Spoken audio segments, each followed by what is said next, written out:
Security से अविनाश गोरक्षकर साहब चर्चा में शामिल हो रहे हैं। अविनाश जी, बहुत बहुत स्वागत आपका। अच्छा लग रहा है इस बड़ी इंटरेस्टिंग सेगमेंट में आपको जोड़ते हुए। तो सबसे पहले तो गुरु मंत्र दीजिए। ये जो ऊपरी स्तरों पर अक्सर निवेशक फंस जाते हैं और अक्सर पोर्टफोलियो में कई बार कोई कोई सेक्टर भी ऐसा होता है जो पूरा खेल खराब कर देता है। तो किन किन बातों का विशेष रूप से ध्यान रखना चाहिए और कितना समय देना चाहिए, क्योंकि अक्सर हम लॉन्ग टर्म बात तो करते हैं, लेकिन कई बार बड़े लंबी अवधि तक अगर आप किसी पोर्टफोलियो को ठीक तरीके से रिव्यू ना करें तो नुकसान का दायरा या एक दायरे में फंसे रहने का जो पूरा सिस्टम है वो लगातार चलता रहता है। मैं आई थिंक प्रशांत, ये जो आपका थीम है वो बहुत इंटरेस्टिंग है, क्योंकि प्रैक्टिकल सेंस में देखिए, अगर आप रिटर्न कमा नहीं पाते तो बेसिकली लोगों का जो इंटरेस्ट होता है स्टॉक मार्केट में थोड़ा सा कम हो जाता है। मेरा तो यही मानना है कि देखिए, आप फंडामेंटल अप्रोच अगर लेते भी हो तो I think you need to book out profits at a regular interval. हम कहते हैं ना कि अगर मान के चले 50 रुपए का स्टॉक अगर 75 हो गया, 80 हो गया, 100 हो गया, तो हम तो हमारे क्लाइंटों को ये कहते हैं कि थोड़ा सा प्रॉफिट तो बुक कर लीजिए, अपना कैपिटल रिकवर कर लीजिए, क्योंकि नॉर्मली अभी कैसा मार्केट हो चुका है कि शेयर बाजार में साइकिल चलती है, 3-4 महीना या 6 महीना एक थीम चलती है, उसके बाद दूसरी थीम चलती है। क्या होता है कि पुराना शेयर जो होता है उसमें इंटरेस्ट निकल जाते हैं और वापस बिकवाली का प्रेशर आता है, तो इसके बीच में क्वार्टरली नंबर्स आते हैं, मैनेजमेंट की कमेंट्री आती है। तो मेरा तो एक सिंपल फंडामेंटल गुरु मंत्र रूल है कि जब भी आपको थोड़ा सा पैसा बनाने का मौका मिलता है, एटलीस्ट 25-30% आपको अपसाइड मिलता है, तो थोड़ा सा प्रॉफिट बुक कर लीजिए। Try to reduce your average cost, and most importantly उसके बाद एक सिंपल सी बात है कि आपको कैपिटल जितना आपका कॉस्ट कम करना है वो आपको करिए। तो उससे क्या होगा कि आपकी मार्जिन ऑफ सेफ्टी बढ़ेगी। अगर बाजार गिरता भी है तो यू आर सेफ दैट भाई आपने 50% शेयर्स में ऑलरेडी प्रॉफिट बुक किया है, बैलेंस 50% तो आपके काफी सस्ते के एक्विजिशन वाले शेयर्स है। तो इस तरीके से you can ride the trend and you can protect your capital. जी बिल्कुल। अविनाश जी, ये बताइए कि ये जो शेयर्स है इनमें पार्शियल प्रॉफिट बुकिंग का सिस्टम क्या है? कब पार्शियल प्रॉफिट बुक करना चाहिए? देखिए, हमारा तो थंब रूल है कि नॉर्मली 20-25% अगर शेयर कोई बढ़ता है तो एटलीस्ट एक 10%, 15% जो होल्डिंग है वो आप निकाल लीजिए। पूरा क्वांटिटी निकालने की जरूरत नहीं है, क्योंकि मान के चलिए कि कंपनी बहुत अच्छा कर रही है, रिजल्ट्स बहुत अच्छे हैं, आगे की कमेंट्री मैनेजमेंट की अच्छी है, तो डेफिनेटली आगे भी स्टॉक चलेगा। लेकिन हमने नॉर्मली देखा है क्या है कि स्टॉक एक पीक लेवल तक जाता है, उसके बाद वापस थोड़ा सा प्रॉफिट बुकिंग आती है। तो आई वुड से दैट 10-15% आपका जो भी पोर्टफोलियो का साइज है उसमें से स्लाइसिंग करके थोड़ा सा प्रॉफिट निकालिए। और ये कम से कम it should not be one time. मेरे ख्याल से अगर शेयर और 25% बढ़ गया तो वापस 10-15% निकालिए। तो इससे क्या होगा कि आपका कैश फ्लो भी बनेगा और most importantly you will not be left looking only at paper profits. Retail निवेशकों का सबसे बड़ा प्रॉब्लम क्या है कि वो सिर्फ पेपर प्रॉफिट देखते हैं, वो कैश फ्लो कभी कन्वर्ट ही नहीं कर पाते। बिल्कुल। तो ये जो है ना, ये बैक टू बेसिक्स वाला जो हमारा ये शो है, उसकी तमाम बातें अगर आपने मिस भी कर दी हैं तो परेशान होने की ज़रूरत नहीं है। आपको लग रहा होगा कि इतनी अहम बातें अविनाश जी बता रहे हैं और इनमें सारी चीज़ें तो नोट डाउन करना इतने कम समय में आसान नहीं है, तो घबराइए मत। ये पूरा का पूरा सेगमेंट जो है वो यूट्यूब और सोशल मीडिया पर अपलोड करेंगे, वहाँ से आप रिविजिट कर सकते हैं। चलिए, अब ग्राफिक्स के रूप में आपको दिखाते हैं और आप देख भी रहे होंगे कि 50 वीक टू वीक हाई से जो करेक्शन है, गिरावट जो है वो किन किन दिग्गजों में नजर आ रही है। तो आप देखिए, तेजस नेटवर्क का आपने 52 हफ्ते की ऊंचाई से लगभग 63.5% टूटा हुआ है। एसकेएफ देखिए लगभग 62%, प्राज इंडस्ट्रीज में भी लगभग 62% का यहां पर करेक्शन अपने 52 वीक हाई से नजर आ रहा है। सीमेंस में लगभग 60%, वेदांता में देखें, वेदांत फैशन में देखें तो लगभग 59% से ज्यादा की का करेक्शन है। ओला इलेक्ट्रिक, मतलब ओला इलेक्ट्रिक तो अपने आप में एक केस है, जिस तरह से हमने देखा 59% अपने 52 वीक हाई से नीचे। और इसके अलावा कोहेंस लाइफ साइंसेज, ये तमाम स्टॉक हैं। तो अविनाश जी, ये जो नाम मैंने लिए इनमें मैं Sterling and Wilson, KNR construction, Jindal Saw, इन सबको भी जोड़ूंगा। दिग्गजों की भी पिटाई हुई है, दिग्गज भी कहीं ना कहीं इस गिरावट का शिकार हुए हैं। तो ऐसे में कहीं लग रहा है कि इन दिग्गजों में कहीं दांव लगाया जा सकता है। देखिए, पहली बात तो मैं शेयर बताने के पहले आपको यही बताऊंगा कि जिन लोगों ने शेयर्स बेचे ही नहीं है उनको बहुत दुख होता होगा, क्योंकि अभी ऊपरी लेवल से ये स्टॉक करेक्ट हो चुके हैं। हालांकि all these companies are profit making companies.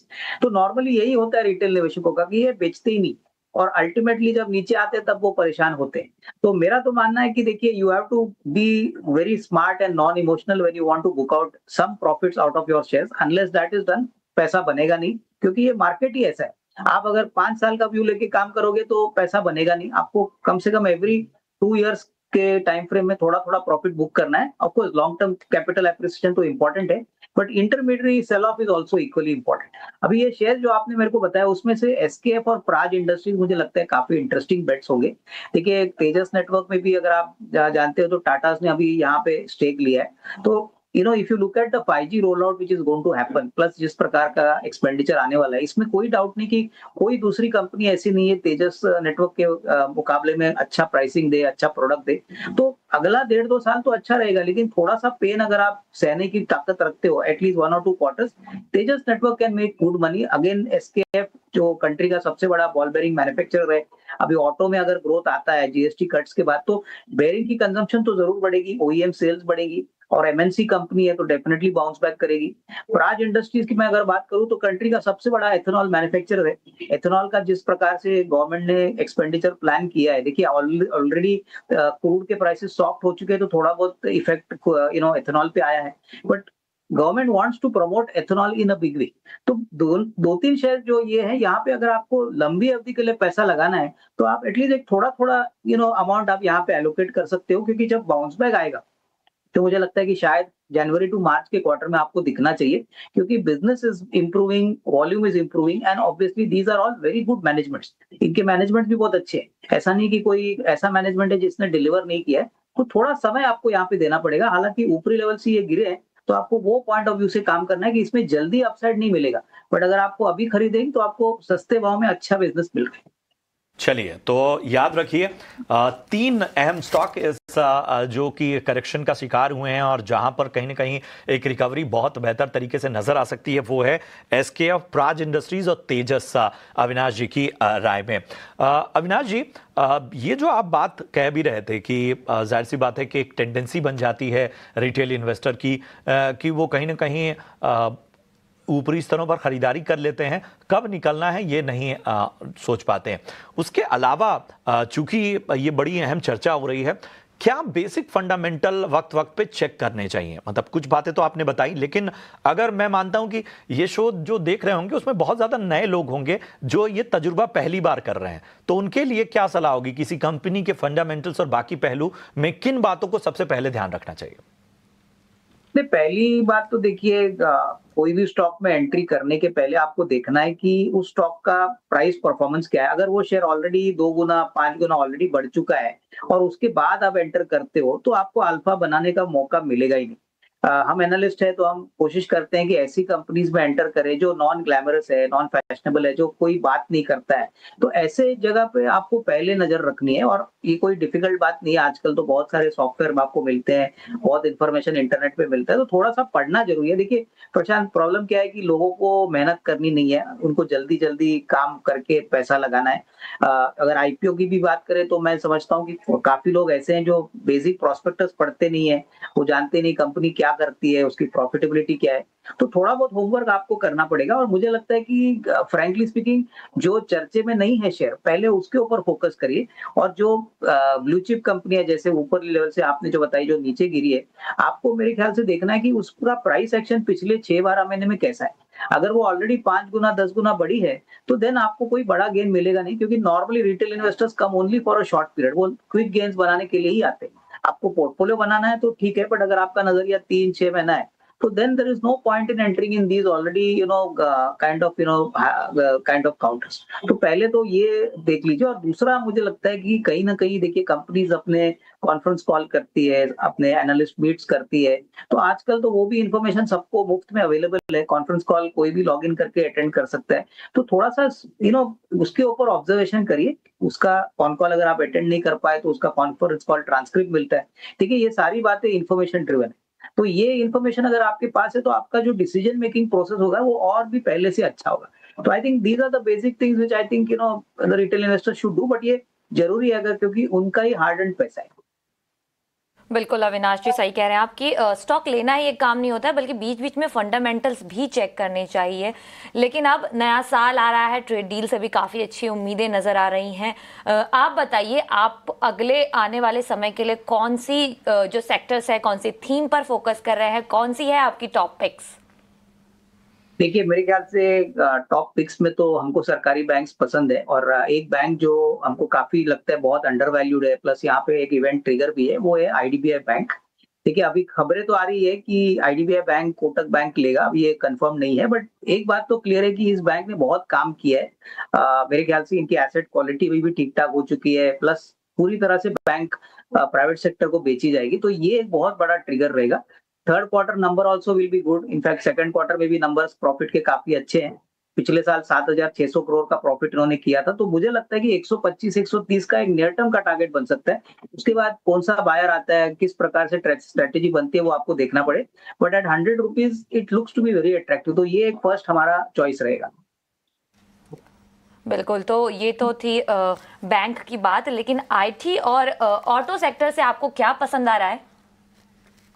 देखिए, ऑटो में हमको महिंद्रा एंड महिंद्रा पसंद है। आपके चैनल पे हमने बहुत बार ये स्टॉक बताया, बट हमको अभी भी लगता है कि इस लेवल पे अगर कोई खरीदता है तो डेफिनेटली जिस प्रकार की पोजीशनिंग इनकी यूवी सेक्टर में है, ट्रैक्टर सेक्टर में है, इलेक्ट्रिक पैसेंजर कार में है, करीबन 4,000 का फर्स्ट टारगेट हो सकता है। बहुत ही वेल मैनेज ग्रुप है, और महिंद्रा ने कोई भी जगह पे कॉर्पोरेट गवर्नेंस का इशू किया नहीं है, तो I think that goes a big way in saying that यहाँ पे कॉर्पोरेट ट्रांसपेरेंसी भी बहुत बढ़िया है। तो एमएनएम डेफिनेटली अगर आप एसआईपी मोड में भी खरीदे तो अच्छा रिटर्न मिलेगा। उसके बाद इन ऑटो कंपोनेंट्स भी लाइक ये कंपनी है श्रीराम पिस्टन्स, ये भी हमारी आपके चैनल पे पहले बताई कंपनी है। करीबन 2560 2550 का रेट चल रहा है। मुझे लगता है कि जो भी ऑटो सेक्टर का ग्रोथ आएगा ओईएम सेक्टर में, रिप्लेसमेंट में, engine components are a very critical part, तो यहाँ पे कंपनी को काफी फायदा होगा। Company basically passenger car, tractor, UV सारे सेगमेंट्स को केटर करती है, और करीबन 516 करोड़ का प्रॉफिट पिछले साल था, इस साल करीबन 600 सवा 600 करोड़ का प्रॉफिट आएगा। तो यहाँ पे करीबन 2900 का एक टारगेट प्राइस लेके यहाँ पे आप बाय कर सकते हो। और फाइनली आईटी में हमको इन्फोसिस पसंद है। देखिए, बहुत लोग कहेंगे कि इन्फोसिस में रखा क्या है, बट आईटी में मुझे लगता है कि पूरी तरह से नेगेटिविटी अभी प्राइसेस में फैक्टर्ड इन है। 1550 1580 का रेट चल रहा है, अभी 1800 में बायबैक भी इन्होंने अनाउंस किया था। मुझे लगता है कि hopefully India US trade deal होती है, जनवरी से ऑर्डर विंस आते हैं, तो करीबन वापस 1700-1800 का टारगेट प्राइस कंफर्टेबली आपको इन्फोसिस में मिल सकता है, तो ये एक अच्छा विकल्प हो सकता है। और फाइनली रियल एस्टेट में हमको अनंतराज पसंद है। देखिए, ये एक ऐसी कंपनी है जो बहुत यूनिक है। रियल एस्टेट बिजनेस तो करती है नॉर्थ इंडिया में, एनसीआर रीजन में, बट इनका डेटा सेंटर का बहुत बड़ा बिजनेस है। स्टॉक ऊपरी लेवल से काफी टूटा है, करीबन 650 700 रुपए में मेरे ख्याल से इन्होंने क्यूआईपी भी किया था करीबन 4-5 मंथ्स बैक।